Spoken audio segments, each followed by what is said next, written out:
Le fruit du cacaoyer, le voilà, je vais vous la passer. C'est une cabosse. Il reste sur l'arbre et il sèche.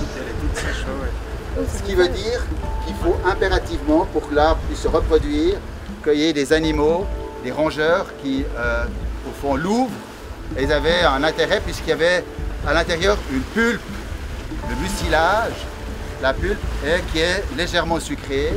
Et c'est ça que les animaux, au fond, avaient un intérêt à ouvrir et à consommer. Puis ensuite, ben, forcément, ils égrènent les fèves de cacao qui permettent la multiplication et la reproduction des cacaoyers.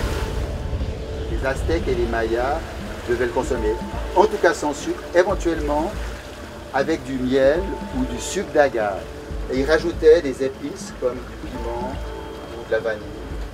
Le chocolat que vous allez goûter ce soir ne contient que de la pâte de cacao et du sucre. Et il y a une épice qu'on retrouve dans presque tous les chocolats noirs, c'est la vanille. Ça, c'est du pur cacao.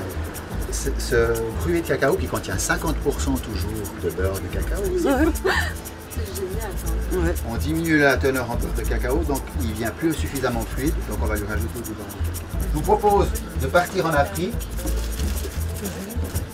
aller au Ghana.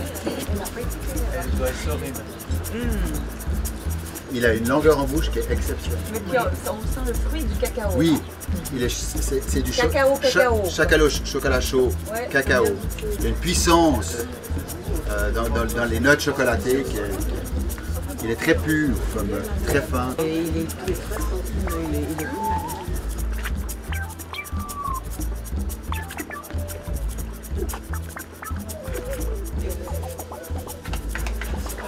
Il n'y a pas de sucre ajouté dans cette mousse. Hein. C'est une crème légère. C'est simplement du lait avec du chocolat et un peu de crème. Rien de plus, rien de moins. Oui, je l'ai collé avec un tout petit peu de gélatine. Alors, bon maintenant, une moutarde. Ouais.